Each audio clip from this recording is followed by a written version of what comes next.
Hello friend, मैं सुदर्शन कुमार, आपके अपना चैनल SMITI जोन में स्वागत है। आज मैं आप लोगों को प्रतिरोधों का समांतर क्रम संयोजन बताएंगे। पिछले क्लास में हमने आप लोगों को प्रतिरोधों का श्रेणी क्रम समूहन को बताया था। चलिए क्रम से हम लोग देखते हैं कि प्रतिरोधों का समांतर क्रम समूहन क्या होता है और इसके फार्मूले क्या होते हैं। आइए स्टार्ट करते हैं कि प्रतिरोधों का समांतर क्रम समूहन है। इसको पहले हम लोग जानें कि प्रतिरोधों का समांतर क्रम समूहन क्या होता है। देखिए, प्रतिरोधों का समांतर क्रम समूहन, पहले इसको हम लोग जान लें कि इसका सर्किट डायग्राम कैसा होता है।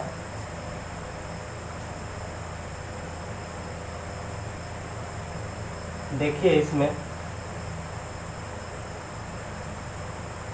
हमने क्या कर रहे हैं, 3 प्रतिरोध को ले रहे हैं।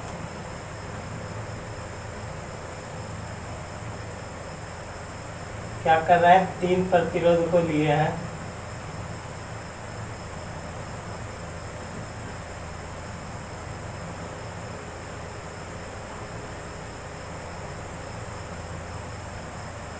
तीन प्रतिरोध को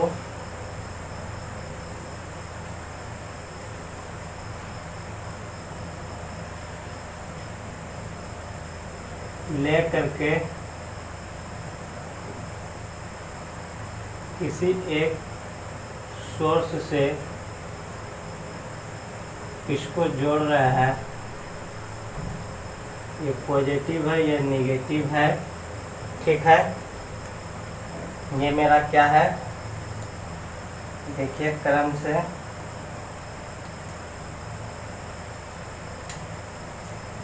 ये मेरा R1 है, ये R2 है, ये R3 है ना। उसके बाद देखिए, इससे हमने क्या किया है, आई करंट यहाँ फ्लो हुआ, यही आई करंट I1 I2 और ये I3 में, ये आपका वोल्ट है, ठीक है। अब देखिए, ये प्रतिरोधों का समांतर क्रम समूहन में हम देखिए बहुत सारे प्रतिरोध को, हमने यहाँ 3 प्रतिरोध लिए हैं। जब कई सारे प्रतिरोध का एक देखिए पॉजिटिव सिरा, कई सारे प्रतिरोध का एक टर्मिनल क्या है, बैटरी के पॉजिटिव से, और उधर दूसरा सिरा अगर निगेटिव से जुड़ा हुआ हो तो हम इसी को कहेंगे समानांतर क्रम समूहन। समझ में आ रहा है? मेरा कहने का मतलब ये है कि आप देखिए इसमें देख लीजिए कि बहुत सारा क्या है, इधर से ये करंट गया तो यहाँ पे देखिए ये सारे प्रतिरोध को एक पॉइंट पे यहाँ पे जोड़ दिए हैं, और इस पॉइंट का सिरा कहाँ पे जुड़ा हुआ है, बैटरी के धन ध्रुव से। जब सभी प्रतिरोध का एक सिरा बैटरी के धन सिरा से, फिर दूसरा सिरा, ये दूसरा सिरा जो बैटरी के ऋण ध्रुव से जुड़ा हुआ हो, ऐसे समूहन को हम लोग क्या कहते हैं, प्रतिरोधों का समांतर क्रम समूहन कहते हैं। समझ में आ गया है? मेरा कहने का मतलब है कि एक कोई इसका सिरा होगा ना जी, प्रतिरोध है, इसमें 2 गो सिरा होगा। एक सिरा मान लीजिए ये पॉजिटिव है और दूसरा निगेटिव है, फिर उसी तरह और भी लिए, इसका क्या है, ये पॉजिटिव है और निगेटिव है। सभी पॉजिटिव को एक साथ और सभी नेगेटिव को एक साथ, जब एक साथ जोड़ते हैं तो ऐसे ही प्रक्रिया को हम लोग समांतर क्रम संवहन कहते हैं। ठीक है, या आप इसको ऐसे समझिए कि जब कई प्रतिरोधों के लिए या एक से अधिक प्रतिरोधों के लिए जब एक ही वोल्टेज सोर्स हो तो हम उसको कहेंगे समानांतर क्रम संवहन। देख लीजिए, सभी प्रतिरोधों के लिए 1, 2, 3 ये तीनों प्रतिरोधों के लिए आप क्या देख रहे हैं, एक ही वोल्टेज सोर्स है। जो मान लीजिए इसमें है, जो वोल्टेज R1 में होगा वही R2 में होगा वही R3 होगा। तो यदि सभी प्रतिरोधों के लिए एक ही वोल्टेज सोर्स उपलब्ध हो उसी को हम लोग कहेंगे समांतर क्रम संवहन। या आप ये कह सकते हैं कि समांतर क्रम संवहन में सभी प्रतिरोधों के लिए करंट का मान क्या होता है, अलग अलग देख रहे हैं। धारा यहाँ पे क्या हो रहा है, बट रहा है, तो उसको भी हम लोग कहेंगे समानांतर क्रम संवहन।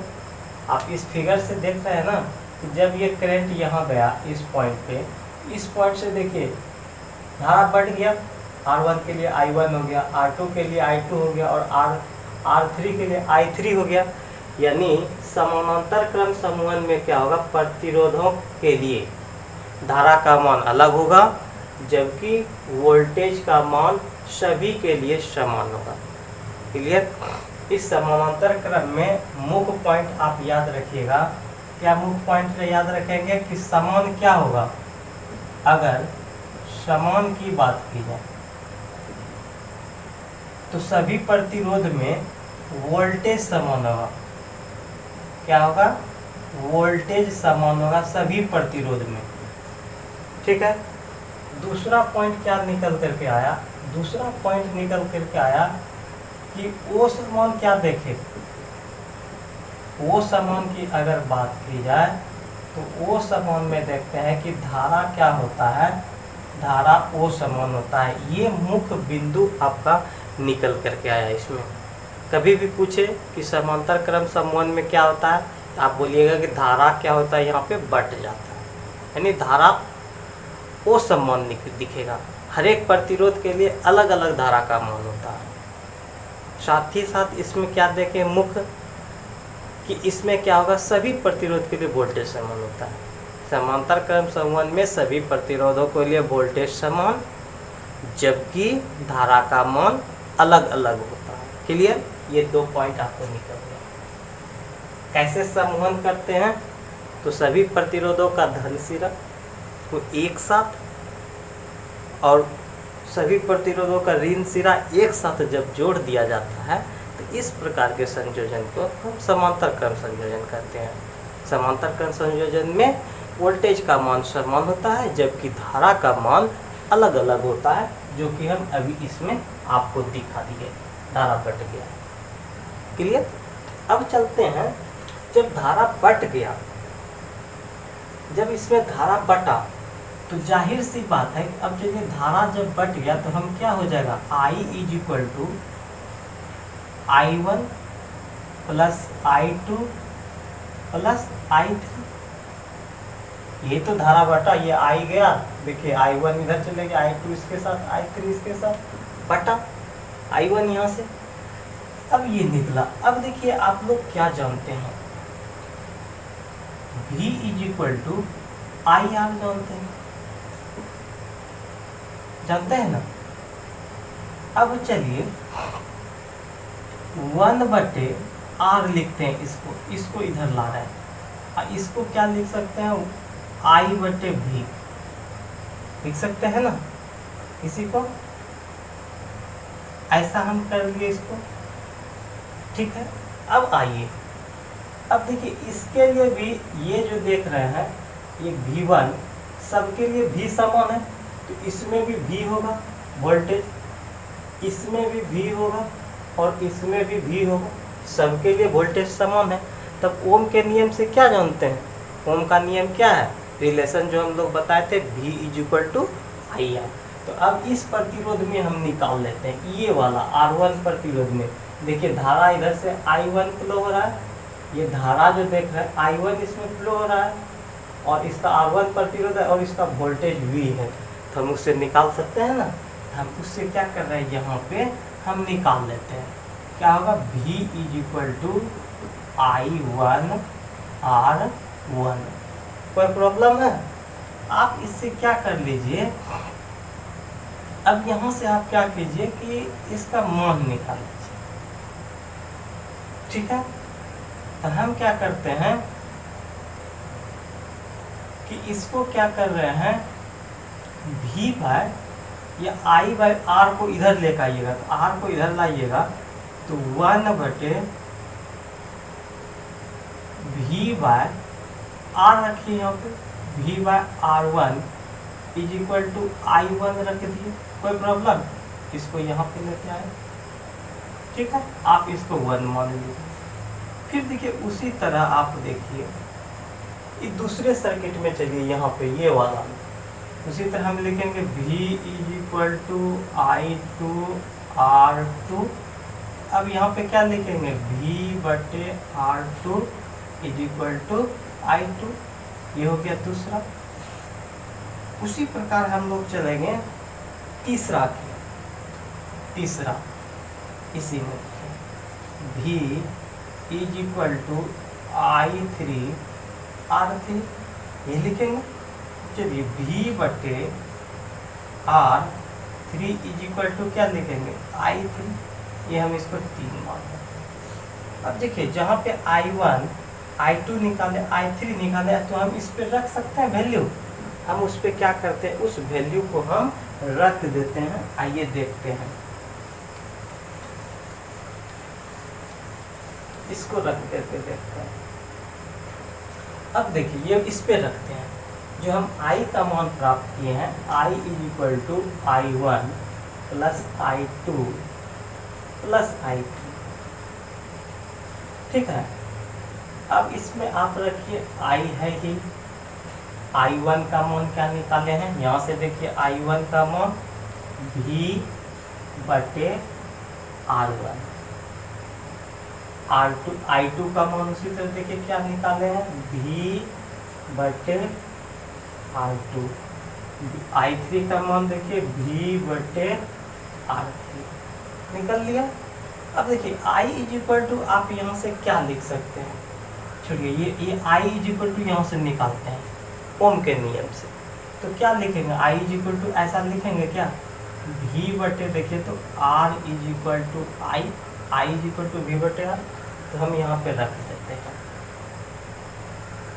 V/R = VR1 + VR2 + VR3। कोई प्रॉब्लम? अब देखिए इसमें भी सब में V कॉमन है, हम V को क्या कर दिए, कॉमन ले लिए। V को, तो बचा इसके पास क्या, 1/R1 + 1/R2 + 1/R3। यहाँ तक में कोई दिक्कत है आप लोगों को? अब देखिए ये भी क्या होगा, कैंसिल आउट हो जाएगा, तो बचेगा क्या, 1/R = 1/R1 + 1/R2 + 1/R3।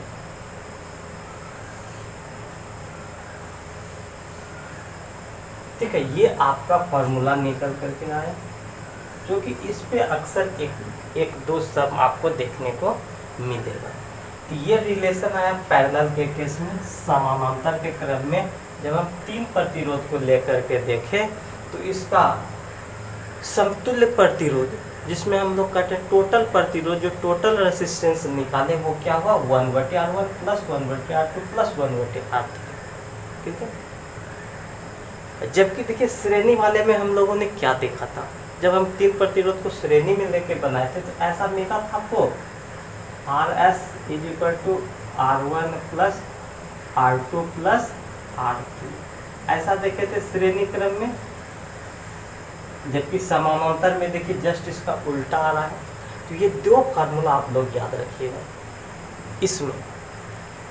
अब देखिए, अब आइए फिर जब इस तरह का हो गया, 1/R1 = 1 plus R2 plus 1/R3, ये हो गया सारे का सम किए थे। और इसके बाद आगे चलते हैं कि मान लीजिए समान प्रतिरोध कर रहे हैं, समान प्रतिरोध का रहे, समान प्रतिरोध का ले रहे हैं 10 प्रतिरोध, तो जाहिर सी बात है कि इसमें जो हमको टोटल प्रतिरोध निकाल रहे हैं तो वो टोटल प्रतिरोध हमेशा क्या है, स्मॉलर जो सबसे छोटा प्रतिरोध रहेगा उससे कम टोटल प्रतिरोध निकलेगा, नहीं निकलेगा। एक दूसरा फार्मूला आप यहाँ पे ये जानिएगा कि RS RP मतलब पैरेलल के लिए, पैरेलल में प्रतिरोध क्या होगा, R/N होगा। जैसे हम सीरीज में देखे थे ना, जब समान मान के बहुत सारे प्रतिरोध को एक साथ जोड़े थे तो NR लिखे थे टोटल, क्योंकि एक प्रतिरोध का जितना मान है समान मान का, एक एक को 10 प्रतिरोध लेते, 1 गुना 10 किए थे। उसी तरह यहाँ समान मान के प्रतिरोध को जब लिए हैं 10 प्रतिरोध, तो एक मान का प्रतिरोध अब बटे n कर देंगे तो उसी में कितना प्रतिरोध टोटल निकलेगा वो हमको पता चल जाएगा। क्लियर, समझ में आ रहा है या नहीं। या आप एग्जाम्पल पे समझिए कि मान लीजिए कि 10 ओम का 10 प्रतिरोध है, 10 ओम का कितना है, 10 प्रतिरोध है, प्रतिरोध है।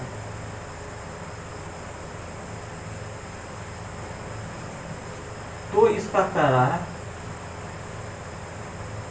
RP ज्ञात करें, RP बराबर हुआ, RP बराबर हट, समझ रहे हैं। समानांतर क्रम में इसका कितना होगा कुल प्रतिरोध, तो इस केस में हम लोग क्या करते हैं कि जैसे कि 10 ओम का 10 प्रतिरोध है, कितना नंबर ऑफ प्रतिरोध मेरा कितना है, प्रतिरोधों की संख्या 10 है, और देखो 10 ओम का 10 प्रतिरोध है, यानी प्रत्येक प्रतिरोध का मान क्या है, प्रत्येक 10 ओम का प्रतिरोध है। इसको ऐसे समझिए, प्रत्येक जो मेरा क्या है 10 ओम का, ये क्वेश्चन हो गया कि प्रत्येक जो है 10 ओम का प्रतिरोध है। प्रत्येक देखिए 10 को जो प्रतिरोध लिए वो सब क्या है 10 का है। तो ऐसे सब केस में निकालने के लिए हम क्या करेंगे, RP इज इक्वल टू एक प्रतिरोध का मान, तो प्रत्येक प्रतिरोध 10 है, टोटल प्रतिरोध की संख्या इज इक्वल टू 1 होगा। अच्छा देखिए ये कुल जो प्रतिरोध मेरा एक आया, हमेशा क्या देख रहे हैं, जो दिए हुए प्रतिरोध है एक एक प्रतिरोध उससे कम आ रहा है या नहीं आ रहा है ना। आप हमेशा ये याद रखिएगा कि जब समानांतर क्रम में बहुत सारे प्रतिरोध को जोड़ा जाता है तो हम उसका जब कुल प्रतिरोध निकालते हैं तो दिए गए प्रतिरोध में से जो सबसे छोटा प्रतिरोध होता है उससे भी इसका कम मान निकलता है। द मोस्ट इम्पोर्टेंट पॉइंट आ रहा है समझ में। मेरा कहने का मतलब ये है कि मान लीजिए कि अगर ये R1 प्रतिरोध मेरा क्या है 2 है, और मेरा ये 4 है, और मेरा ये 6 है,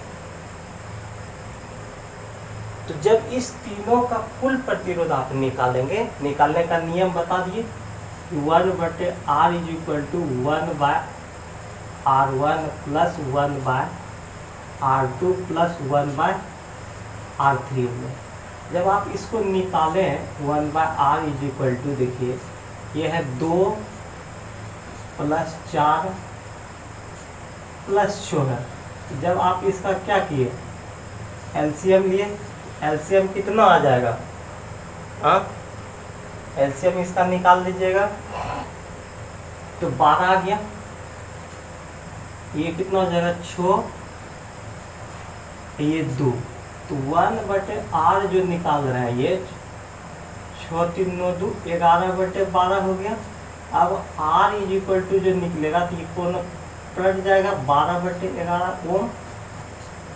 जब देखिए ये R का जो निकाले, ये RP निकाले कुल प्रतिरोध पैरेलल में, तो 12/11 आया। तो 12/11 जब कुल प्रतिरोध निकाल रहे हैं तो दिए हुए तीनों प्रतिरोधों में से सबसे छोटा ये है, तो उससे हमेशा ये कम आएगा। क्लियर? ये मेरा कहने का भी जस्ट मतलब ये है कि जो ये आरपी जो आएगा ना, आरपी का जो मान आएगा वो हमेशा लेस देन होगा R1 से।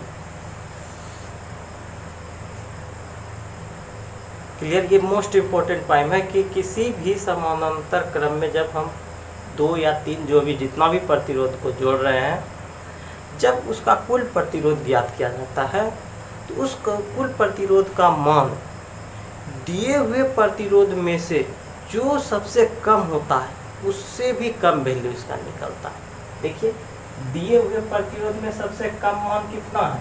2 है। और जब आप कुल प्रतिरोध निकाले तो 12/11 है, तो क्या ये 2 से कम है? तो बोलिएगा हाँ, है ना। तो ये हमेशा क्या होगा, जब इसका कुल निकालेंगे तो ये हमेशा वैल्यू जो है इस सबसे छोटे वैल्यू से कम होगा। देखिए, हमेशा इससे कम निकलेगा, ये है। जबकि श्रेणी क्रम में ऐसा नहीं देखते थे। समझ में आ रहा है? समझ में आ गया? ठीक है। देखिए, 3 प्रतिरोध को ले रहे हैं। आप देखिए,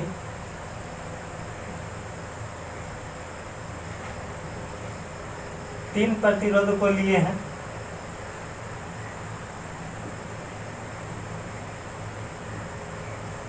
ठीक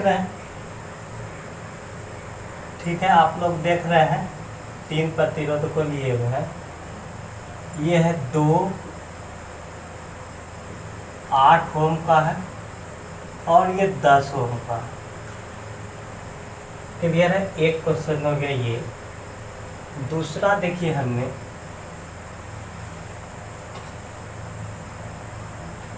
दूसरा जो हम ले रहे हैं,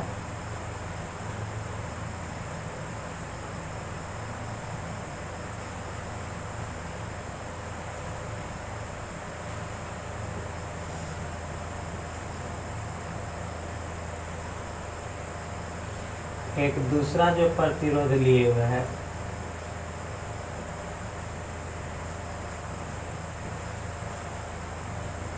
ये है आपका 8 ओम का है और ये 4 ओम का है। क्लियर? और एक हम तीसरा प्रतिरोध ले रहे हैं। तीसरा क्वेश्चन आपके सामने में है।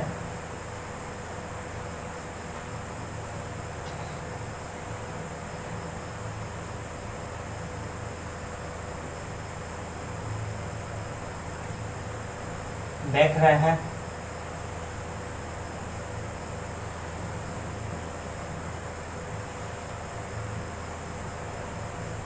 ये है 3 ओम, 3 ओम, 3 ओम, ये 8 ओम। अब क्या किया है, आपको AB के बीच का कुल प्रतिरोध निकालना है। इसमें AB के बीच का, उसी तरह मान लीजिए हम यहाँ पे रख दिए C और D के बीच, यहाँ पे हम मान लिए रख दिए E और F। इसके कुल प्रतिरोध का मान निकालना है। अब देखिए, पहले इस सर्किट को देखिए आप कि सब प्रतिरोध कैसे जुड़ा हुआ है, कैसे जुड़ा हुआ है। अगर मान लीजिए यहाँ पे हम बताए थे आपको कि यहाँ पे देखिए, एक अगर इस जगह इसका ये प्लस है, इधर वाले का एक माइनस होगा ना, प्लस माइनस। फिर मान लीजिए अगर इसमें देखिए 2 टर्मिनल है, 2 गो सिरा है, ये 2 प्रतिरोध है, तो कोई न कोई एक प्लस होगा, एक दूसरा माइनस होगा। फिर देखिए हम दूसरा लिए हैं, मान लीजिए ये 2 है और ये 8 ओम वाला है ना। अब ये अलग अलग वाला लिए हैं, तो आप इसको देखिए, कहीं ना कहीं इसका अलग अलग होगा, ये भी होगा प्लस और ये भी माइनस होगा। तो यहाँ पे क्या सिरा देख रहे हैं कि एक का प्लस दूसरे के माइनस से। फिर देखिए, अगर ये माइनस लिए है तो कहीं इसका ये जो सिरा होगा 8 वाले का, ये प्लस होगा और इसका ये तब माइनस हो जाएगा इसमें, है ना। ये होगा इस क्रम में, इसमें यही होता है कि अगर ये प्लस है तो दूसरा माइनस के साथ होगा, दो टर्मिनल यहाँ पे जुटा हुआ, फिर यहाँ पे भी अगर इसका इस प्रतिरोध 8 ओम वाले का माइनस लिए हैं तो इसमें एक प्लस वाला होगा, फिर दूसरा वाला इसके साथ माइनस वाला, यानी अपोजिट सिरा इसमें जुड़ता है। ठीक है, तो अब क्या होता है, जब आप देखिए ये कैसे क्रम में आपको दिख रहा है, श्रेणी में है, श्रेणी में है तो श्रेणी में आप जानते हैं धारा का मान समान होता है जबकि वोल्टेज का मान अलग अलग होता है, और हमको यहाँ इसके बीच का क्या निकालना है, कुल प्रतिरोध निकालना। तो आपको जो है ना इसके लिए हम इसके लिए हम बताए थे, कुल प्रतिरोध के लिए फार्मूला क्या बताए थे कि आर सीरीज के लिए क्या होता है कि R1 plus R2 plus R3, तो RS निकालना है तो क्या करेंगे, R1 कितना है 2 प्लस 8 प्लस 10, तो जोड़ करके देख लीजिए कितना हो गया 20। इस तरह ये आंसर हो गया, एकदम छोटा छोटा क्वेश्चन आप लोगों के लेवल पे आता है न्यूमेरिकल। अब इस 2 नंबर को सॉल्व कीजिए, कैसे देख रहे हैं, सबका देखिए एक सिरा यहाँ पॉजिटिव वाला एक जगह और सबका निगेटिव एक जगह है, तो ऐसे इस क्रम को ही हम लोग बताए थे कि ये समानांतर क्रम में है। तो समानांतर क्रम के लिए तो हम फार्मूला बताए थे, क्या बताए थे फार्मूला अभी तुरंत, 1/r p is equal to बताए थे कि 1/r1 प्लस 1/r2, उसके अलावा जो भी होगा 1/r3 1/r4, यहाँ 2 लिए तो 2 ही तक लिखेंगे। अब इस पे आप क्या कीजिए, मान रख दीजिए, rp इज इक्वल टू क्या रखिएगा 1/8 प्लस 1/4। आप इसका जब एलसीएम लीजिएगा तो 8 होगा, ये 1 होगा और उसके बाद 2 होगा, 1/rp, अब 1/rp इज इक्वल टू क्या होगा 3/8, तो इसको कोना कोनी गुना कर लीजिएगा, rp इज इक्वल टू हो जाएगा 8/3, ये इतना ओम निकला। क्लियर। अब देखिए एक तीसरा जो समानांतर और श्रेणी, जब दोनों को एक साथ ले लेते हैं, तीसरा समूह इसी फार्मूला अपन बेस्ट पे हम ले लिए इस पे सम को लिए, इसको देखिए, ये देखिए कैसा दिख रहा है, समानांतर में दिख रहा है, सब देख रहे हैं ना, सबका धन सिरा एक जगह पे और सबका फिर ऋण सिरा एक जगह पे। तो आप पहले इसका इक्विवेलेंट निकाल लीजिए, इसका टोटल निकाल लीजिए, कितना प्रतिरोध है 1 2 3 है, तो 3 के लिए आप यहाँ कैसे निकालिएगा, ये देखिए RP निकालिए, तो तीनों को क्या कीजिएगा 1/3 प्लस 1/3 प्लस 1/3, एलसीएम लीजिएगा, RP इज इक्वल टू क्या हो जाएगा 3, 1 plus 1 plus 1, 1/RP is equal to क्या मिलेगा 3/3, यानी वो RP का मान आपको आ जाएगा तो 1 ओम। अभी इतने का निकालिए 1 ओम। ठीक है, अब देखिए इसका सर्किट कैसा बनेगा, अब ये चीज, अब ये जो ऐसा था अब ये हो जाएगा इस रूप में, देखिए यहाँ पे देखिएगा, अब ये ऐसा हो जाएगा क्या, ये तो 8 ओम है, अब इसका जब निकाले तो कितना आया 1 ओम, तो 1 ओम देखिए एक प्रतिरोध बन गया इसका 1 ओम का, और यहाँ पे A है पॉइंट और यहाँ पे B का कुल प्रतिरोध। अब देखिए ये 8 के साथ 1 कैसे जुड़ गया श्रेणी में, अब इस दोनों को जोड़ लीजिए तो RS इज इक्वल टू क्या निकल जाएगा 8 प्लस 1 बराबर 9 ओम। इस तरह आपका ये निकल गया, समझ में आ गया। तो यदि आपको वीडियो अच्छा लगा तो दिल से लाइक कीजिए और अपने दोस्तों यारों में शेयर कीजिए। और वैसे नए स्टूडेंट से मेरा रिक्वेस्ट है जो पहली बार इस वीडियो को देख रहे हैं और उन्हें यदि वीडियो पसंद आया हो तो वो भी सब्सक्राइब करें, लाइक करें और अपने दोस्तों यारों में शेयर करें। साथ ही कमेंट बॉक्स में लिखें कि वीडियो कैसा लगा। Thank you class.